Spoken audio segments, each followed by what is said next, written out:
नमस्ते दोस्तों, हमें ये तो पता था कि इटली में एक इटालियन हिंदू साध्वी इटली को सनातन में करना चाहती है, जिसके बारे में हमने रिसेंट वीडियो में जाना था। लेकिन हमें इस बात की थोड़ी सी भी अनुभूति नहीं थी कि इटली में इतना बड़ा हिंदू गांव भी बनाया गया है, जिसको इटालियन गवर्नमेंट का पूरा समर्थन है, जिसके कारण बहुत ज्यादा आसानी हुई इटली के इस रीजन में जमीन खरीदकर एक हिंदू गांव बनाने में। लेकिन बहुत सारे लोग यहाँ पर ये भी कहेंगे कि इटली की पीएम जॉर्जिया मेलोनी इटालियन हिंदुओं को सपोर्ट नहीं करती। लेकिन दोस्तों, फिर भी यहाँ पर एक कड़वा सच ये है कि इटली के इस सबसे बड़े हिंदू गांव में ज्यादातर हिंदू पहले इटालियन क्रिश्चियन थे, जिन्होंने अब सनातन धर्म अपनाया हुआ है। और इटली की पीएम जॉर्जिया मेलोनी क्रिश्चियनिटी के बाद जितना हिंदुओं का समर्थन करती है, उतना दूसरे किसी भी मजहब का नहीं करती है। और इस्लाम पर तो मेलोनी बहुत ही ज्यादा सख्त है। कितनी ज्यादा सख्त है, इसके बारे में हम वीडियो में आगे बात करेंगे, यानी कि इस्लाम पर इनकी नाराजगी कितनी ज्यादा है। लेकिन उससे पहले हम बात करेंगे कि इटली में ये हिंदू गांव कहां पर स्थित है, ये कितना बड़ा है, इसको इटली में क्यों बनाया गया, इसकी हिंदू पॉपुलेशन कितनी है, भविष्य में इस गांव की मुख्य योजनाएं क्या है, और आखिरकार इटालियन गवर्नमेंट इस गांव को कैसे समर्थन कर रही है। तो इसलिए इस वीडियो को अपना कीमती समय निकालकर अंत तक जरूर देखना।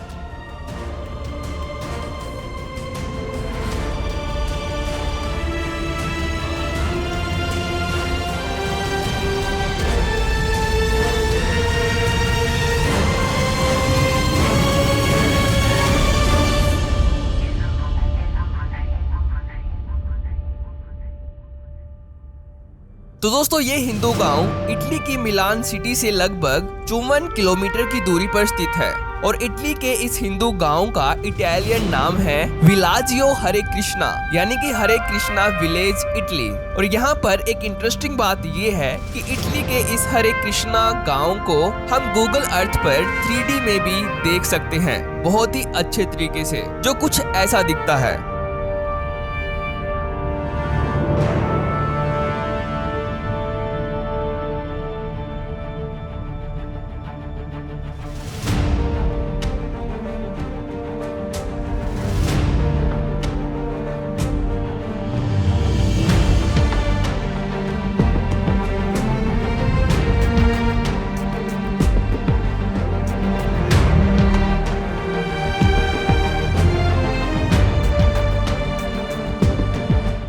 ये गांव बहुत ही ज्यादा बड़ा है, जिसमें सभी घर इटालियन शैली और वास्तुशास्त्र के अनुसार बनाए गए हैं। इस गांव में 100 से ज्यादा घर हैं और इसकी पॉपुलेशन 500 से ज्यादा है। लेकिन जब कोई भी हिंदू त्योहार होता है, तो तब यहाँ के नजदीकी गांव में रहने वाले इटालियन हिंदू भी हरे कृष्णा विलेज में आ जाते हैं। और उस समय इस गांव की जनसंख्या हजारों में पहुंच जाती है। और यहाँ पर श्री श्री राधा रमन का एक बहुत ही भव्य मंदिर भी है, जिसमें भगवान श्री कृष्णा और श्री राधा रानी की मूर्तियों के साथ साथ भगवान जगन्नाथ, बलभद्र और सुभद्रा की भी मूर्तियां भी स्थापित की गई हैं, जिनकी इस गांव में रहने वाले इटालियन हिंदुओं के द्वारा हर रोज आरती की जाती है और प्रसाद भी बांटा जाता है। और इस गांव में संडे के दिन लगभग 300 से ज्यादा इटालियन टूरिस्ट हिंदू कल्चर को एक्सपीरियंस करने के लिए आते हैं, जिनको भगवान जगन्नाथ का स्पेशल फुली वेजिटेरियन फ्रेश मील सर्व किया जाता है और हरे कृष्णा और हरे राम मंत्र जप करने के लिए प्रेरित किया जाता है, इस मंत्र के लाभ बताकर। और साथ में ही टूरिस्ट को भगवत गीता ऑफर की जाती है, जीवन में आनंद और शांति प्राप्त करने के लिए। लेकिन दोस्तों, जो इटालियन मिलान सिटी से हरे कृष्णा विलेज में आने में असमर्थ रहते हैं, उनको सनातन की शिक्षा देने के लिए हरे कृष्णा विलेज से ही डिवोटीज मिलान सिटी में जाती है। और इस गांव की एक विशेष बात ये है कि जैसे सनातन के प्राचीन ग्रंथों के संग्रह के लिए नालंदा यूनिवर्सिटी बनाई गई थी, जिसमें आयुर्वेद से लेकर खगोल विज्ञान तक के सभी प्राचीन ग्रंथ विद्यमान थे, सेम ऐसे ही इटली के इस हरे कृष्णा विलेज में सनातन के प्राचीन ग्रंथों के संग्रह के लिए BBT बनाई गई है, जिसकी फुल फॉर्म है द भक्ति वेदांत बुक ट्रस्ट, जिसमें श्रीमद् भगवत गीता से लेकर सनातन की प्राचीन वैदिक स्क्रिप्चर्स का एक बहुत बड़ा संग्रह विद्यमान है। और ये सभी स्क्रिप्चर्स संस्कृत से इंग्लिश, इटालियन और हिंदी के साथ साथ दुनिया की 76 भाषाओं में ट्रांसलेट की गई है, जिससे इटालियन अपनी इच्छा की भाषा के अनुसार किसी भी बुक को आसानी से पढ़ सकते हैं और सनातन के अलौकिक ज्ञान को प्राप्त कर सकते हैं। और दोस्तों, हरे कृष्णा गांव को दिशा निर्देश दे रहे हैं मधु सेविता दास, जिनको इस गांव का प्रेसिडेंट भी कहा जाता है। और साथ में ही ये गांव में बनने मंदिर के मुख्य पुजारी और टेम्पल प्रेसिडेंट भी है। मधु सेविता दास के द्वारा ही पूरे गांव की देखभाल की जाती है और बहुत ही मनमोहक तरीके से सनातन के प्रचार करने के लिए योजनाएं भी इनके द्वारा ही बनाई जाती है। और मधु सेविता दास के इस काम में इनका साथ देते हैं अनक दुंदुभी दास, जिनका नाम भगवान श्री कृष्णा के पिता वासुदेव के नाम पर रखा गया है। लेकिन दोस्तों, अनक दुंदुभी दास का मुख्य कार्य सेवा है हरे कृष्णा गांव के पड़ोसी गांव में जाकर भगवत गीता और सनातन की दूसरी पुस्तकें इटालियन लोगों को बांटना और इनको पढ़ने के लिए प्रेरित करना। और इस कार्य को ये बहुत ही अच्छे तरीके से करते हैं। I would say he really saved me from material life through his books, and I really feel obliged to him because of this. Krishna gave me the opportunity to distribute his books in order to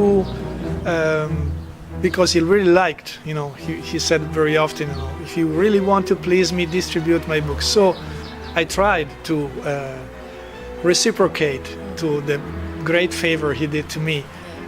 So Srila Prabhupada is my very first hero. Yeah, definitely.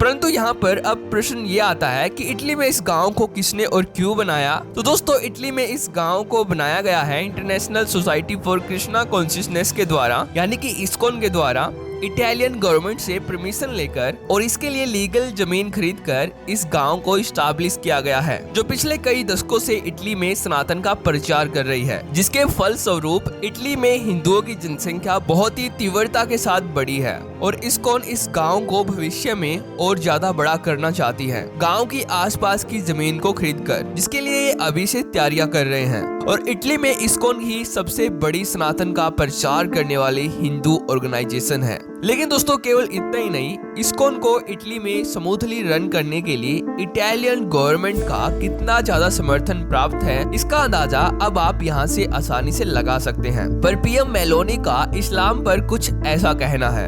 Io penso che ci sia un problema di compatibilità tra la cultura islamica o certa interpretazione della cultura islamica e तो अगर आप Italy में हो या फिर जाने की सोच रहे हो तो इस गांव में विजिट करना बिल्कुल भी मत भूलना। दोस्तों, अगर आपको ये वीडियो इम्पोर्टेंट लगती है तो इसको अपने रिलेटिव्स के साथ शेयर कर देना। और अगर आपको हमारा काम पसंद आता है तो चैनल को सब्सक्राइब करके बेल नोटिफिकेशन को भी ऑन कर लीजिए। तो थैंक्स फॉर वॉचिंग।